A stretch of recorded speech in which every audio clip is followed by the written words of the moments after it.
रंजना का रो रो कर बुरा हाल था। शेखर ने उसे संभालने की बहुत कोशिश की, मगर जब रंजना ने बिलखते हुए उसकी ओर देखा तो शेखर कुछ नहीं बोल पाया और धीरे से रंजना के कंधे को थपथपाते हुए चुपचाप जाकर कोने में रखी कुर्सी पर बैठ गया। थोड़ी देर तक कमरे में सन्नाटा पसरा रहा। फिर शेखर ने भारी स्वर में कहा, रंजना, तुम तो रोकर अपना जी हल्का कर सकती हो, लेकिन मैं तो रो भी नहीं सकता। इतना कह शेखर ने अपनी आंखें मूंद ली और अपना सर कुर्सी पर टिका लिया। कमरे में घड़ी की टिक टिक के साथ रंजना की सिसकियां भी साफ साफ सुनाई दे रही थीं। समय बीतता गया। अब जबकि शाम होने को थी, शेखर ने कुर्सी से उठकर कमरे की बत्ती जलाई और रसोई की तरफ बढ़ गया। थोड़ी ही देर में हाथों में चाय की ट्रे लिए वापस कमरे में दाखिल हुआ और ट्रे कोने में पड़ी मेज पर रख दी। फिर आहिस्ता से रंजना का चेहरा अपनी तरफ किया। अब भी रंजना की आंखों में आंसुओं का सैलाब था। शेखर ने पास ही रखा पानी का गिलास रंजना की तरफ बढ़ाते हुए कहा, थोड़ा पानी पी लो, देखो मैं चाय भी बनाकर लाया हूँ। इतना कहकर उसने चाय की ट्रे रंजना की ओर सरका दी। रंजना रुंधे हुए स्वर में बोली, नहीं शेखर, मेरा बिल्कुल मन नहीं है। शेखर बोला, अगर तुम नहीं पियोगी तो मैं भी नहीं पीऊंगा। रंजना ने खुद को समेटते हुए कहा, आप पी लीजिए, मेरा सच में मन नहीं है। शेखर ने बड़े प्यार से उसका हाथ पकड़ा और बोला, मैं कह रहा हूँ ना, थोड़ी सी चाय पी लो। कहते हुए चाय की प्याली उसके हाथ में पकड़ा दी और स्वयं भी उठा ली। कमरे में एक बार फिर चुप्पी छा गई। चाय पीते हुए दोनों ने एक दूसरे की ओर देखा और अतीत के उन सुंदर पलों के बारे में सोचने लगे, जिन पलों में उनके परिवार की सुनहरी छवि आज भी उनके जहन में अंकित है। उन्होंने तय किया था कि चाहे बेटा हो या बेटी, वह उसे बेहद प्यार से पालेंगे। दोनों को आज भी वो दिन अच्छी तरह याद था जब आरुष का जन्म हुआ।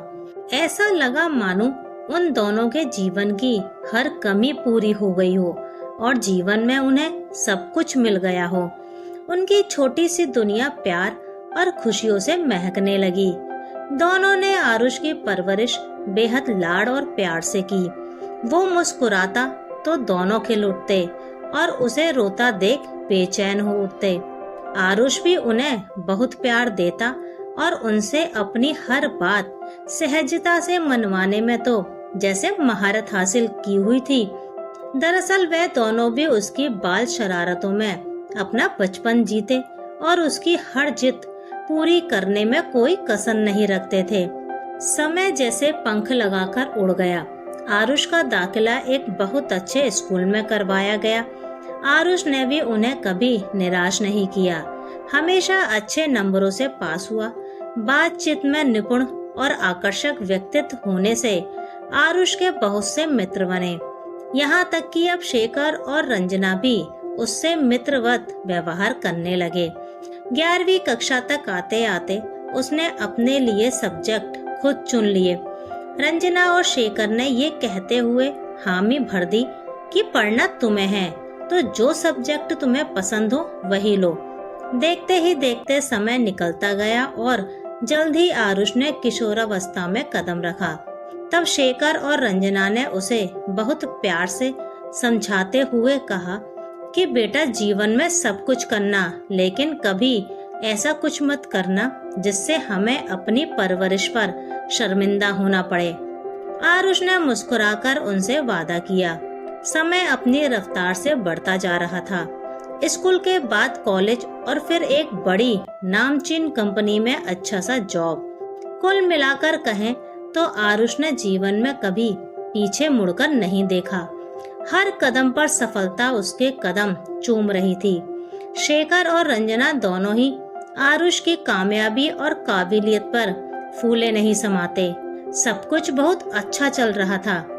आरुष 2 दिन के लिए दफ्तर के काम से शहर से बाहर गया हुआ था। कल ही शाम उसने फोन करके बताया कि वह अगली सुबह घर लौट रहा है। रंजना ने सुबह जल्दी उठकर उसकी पसंद का नाश्ता बनाया। इतने में ही दरवाजे की घंटी बजी। रंजना उत्साहित हो दरवाजे की ओर दौड़ पड़ी। सामने आरुषि था, लेकिन उसके साथ वैशाली को देख वह दरवाजे पर ही ठिठक गई। वैशाली से वह पहले भी कई बार मिल चुके थे, क्योंकि वह दफ्तर में आरुष के साथ काम करती थी। लेकिन आज इस वक्त इस रूप में उसे आरुष के साथ देख शेखर और रंजना अवाक रह गए, क्योंकि उन्हें विश्वास ही नहीं हुआ कि सामने दरवाजे पर जो गले में माला पहने खड़ा है वो उनका बेटा ही है, जिसने अपने जीवन की हर छोटी बड़ी बात हमेशा उनसे साझा की। लेकिन आज इतना बड़ा फैसला खुद ही कर लिया। शेखर और रंजना दोनों स्वयं को ठगा सा महसूस कर रहे थे। क्या क्या सपने नहीं देखे थे दोनों ने आरुष के विवाह को लेकर। सब एक पल में धराशायी हो गए। दोनों की तंद्रा तब टूटी जब आरुष और वैशाली ने आगे बढ़कर उनके पांव छुए। जैसे तैसे स्वयं को संभालते हुए रंजना ने रिवाज अनुसार नए जोड़े का स्वागत किया। फिर सब हॉल में बैठ गए। थोड़ी देर की चुप्पी के बाद शेखर ने सख्त लहजे में आरुष से कहा, हमसे पूछना तो दूर, तुमने बताना भी जरूर नहीं समझा। आरुष ने आंखें झुकाए हुए धीमे स्वर में दोनों से माफी मांगते हुए कहा, माँ पापा, वो मैं बताने ही वाला था, पर अचानक हमें शादी करनी पड़ी और अब से मैं और वैशाली दफ्तर से मिले हुए फ्लैट में ही रहेंगे। आप और माँ जब चाहे वहाँ हमसे मिलने आ सकते हैं। शेखर और रंजना पर तो जैसे पहाड़ टूट पड़ा। दोनों चकित थे। वे समझ नहीं पा रहे थे कि अपने सपूत के इस व्यवहार पर क्या कहें। माता पिता की तरफ से कोई प्रतिक्रिया ना देख आरुष और वैशाली उठ खड़े हुए और उनके पांव छूकर दोनों एक दूसरे का हाथ थामे दरवाजे की तरफ बढ़ गए। शेखर और रंजना दोनों ही अपने इकलौते बेटे को घर से बाहर जाते खामोशी से देखते हुए सोचने लगे, आखिर कहाँ चूक हुई हमसे।